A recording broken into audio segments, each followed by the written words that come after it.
du témoignage. J'ai reçu beaucoup de témoignages. Je ne peux pas toutes les lire. J'ai juste, parce que déjà, ce témoignage, il est long. Et ce témoignage est authentique. Donc, moi, je me dis, c'est ce témoignage que je vais parler.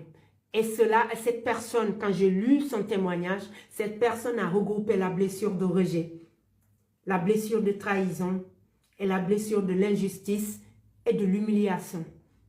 Pour une seule personne, c'est une fille. Pour une seule personne. Vous vous rendez compte? Je vais vous lire. J'ai écrit pour pouvoir le lire parce que je ne peux pas, voilà, pour ne pas sauter des pages. Voilà. En fait, c'est lorsque j'ai mis, lorsque c'est sur ma vidéo que j'ai posté, la vidéo de l'injustice, de la blessure de l'injustice. Écoutez ce que la personne m'écrit. Elle me dit,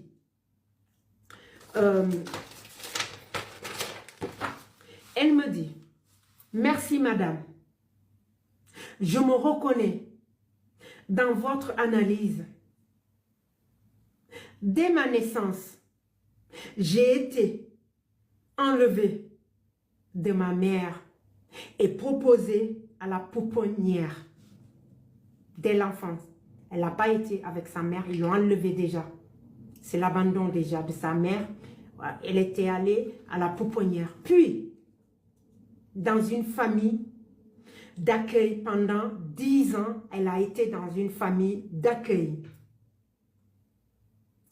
Et elle a vécu, elle me dit, j'ai vécu en famille d'accueil pendant 10 ans. Et cette famille d'accueil, quand je vous ai dit l'éducation, c'est le tuteur, la famille d'accueil. Vous voyez des fois, c'est le tuteur, la famille d'accueil, son petit tuteur de cette fille. Elle dit, et cette famille d'accueil m'attachait la main gauche. Cette famille d'accueil m'attachait la main gauche. Elle disait que c'est la main du diable. Comment vous pouvez dire à une petite fille que la main gauche est la main du diable? Qu'est-ce que vous voulez comprendre à ça, que c'est la main du diable? Elle m'attachait, ma main gauche est diable. Comment vous pouvez dire à une petite fille que la main gauche est la main du diable? Qu'est-ce que vous voulez comprendre à ça, que c'est la main du diable? Elle m'attachait, ma main gauche, elle disait que c'est la main du diable. Un jour, apparemment, elle était avec ses frères de lait. Mon frère de lait m'a détaché. Son frère de lait, hein, écoutez, l'a détaché.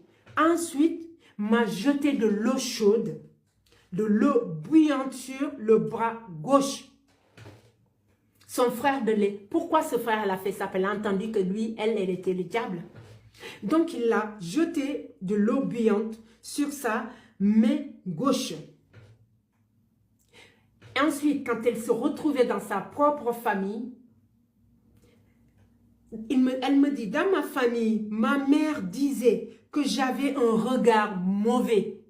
S'il vous plaît, tapotez. Tapotez pour que je puisse continuer, s'il vous plaît. Tapotez le live. Tapotez, partagez le live, s'il vous plaît. Donc, elle me dit que j'avais un regard mauvais, que j'étais la fille du diable. Imaginez un enfant, on vous dit que vous êtes la fille du diable. Vous êtes la fille du diable. Vous vous rendez compte?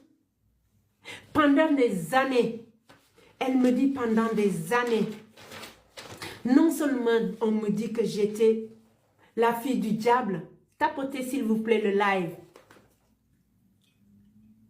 On me frappait, on m'attachait, on me faisait manger mon vomi. On me faisait dormir dans la cave. En cachette, je pleurais sous l'oreiller. Sur l'oreille collée sur le sol, en même le sol. Et je disais, papa, papa, s'il te plaît, viens me chercher. Je suis malheureuse. Je suis malheureuse.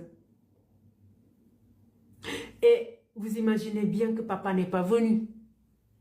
Et cette femme, elle a grandi ainsi, avec cette maltraitance. Et vous savez que non seulement elle a eu le rejet, l'abandon de sa maman, Elle a eu l'humiliation, manger son vomi, qu'elle était le diable, qu'elle était l'enfant du diable, et son bras gauche était le diable. Elle a encore la blessure de l'humiliation, c'est manger son vomi, la blessure de l'injustice, toute cette sévérité envers elle. Pourquoi? Pourquoi? Qu'est-ce qu'elle a fait pour mériter ça, cette femme? Ensuite, elle me dit, dans mes relations, ensuite elle a grandi. Elle a grandi, cette femme. Elle est devenue une grande fille. Oh, ça me touche. Dans mes relations avec les autres, même mes relations amoureuses, je n'ai plus eu confiance à personne. C'est normal. Comment peux-tu avoir confiance? Tu as toujours été trahi de toute ta vie. Tu as eu toutes ces... Comment tu peux avoir confiance en gens? Comment? Elle dit, je n'ai plus fait confiance à personne. Un jour on t'aime, un jour on te frappe, on t'étrangle, on te vêt, je ne veux pas dire le mot. On te brûle, on te salit, on t'insulte pour après te dire je t'aime. Pour enfin te dire je t'aime. Vous imaginez les blessures de cette dame? Vous imaginez ce qu'elle a vécu? Elle me dit, merci madame, de rappeler qu'il y a des personnes qui ont ces blessures et qui souffrent toujours autant, même après plusieurs thérapies, une psychanalyse, une psychiatre, une hypnose. La douleur est restée.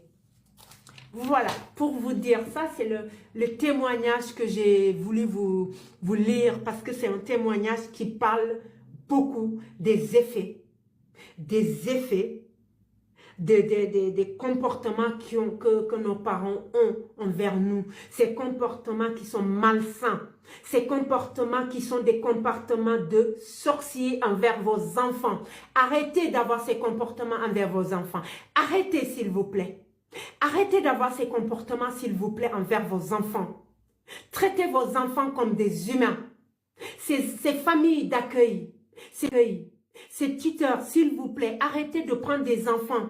Si vous êtes incapable d'éduquer les enfants des autres, ne les prenez pas. Ne les prenez pas parce que derrière, si vous le prenez et vous le traitez comme ça, c'est tout simplement pour accueillir l'enfant, pour recueillir l'argent de l'État. C'est pour cela que vous faites ça. Arrêtez s'il vous plaît de faire ça. Arrêtez de prendre les enfants des autres et de les maltraiter et d'en faire des adultes qui ont des masques et qui peuvent pas être comme des enfants normaux. Ils sont obligés, ces enfants, s'il vous plaît, ils sont obligés pour se protéger de porter des masques. Arrêtez. Arrêtez les parents. Arrêtez, éduquez vos enfants, mais sainement. Arrêtez d'avoir une éducation sévère. Vous n'êtes pas obligés d'avoir une éducation sévère.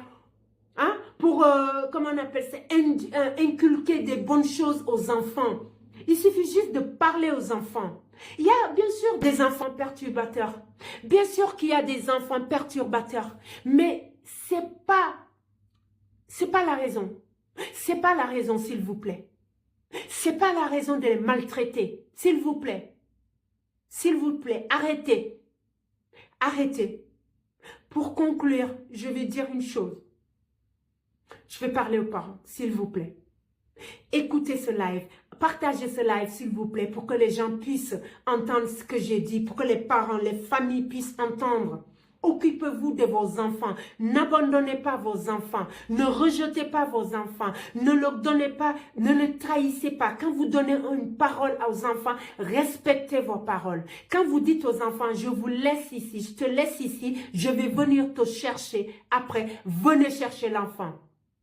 Ou si vous savez que vous n'allez pas venir, s'il vous plaît, ne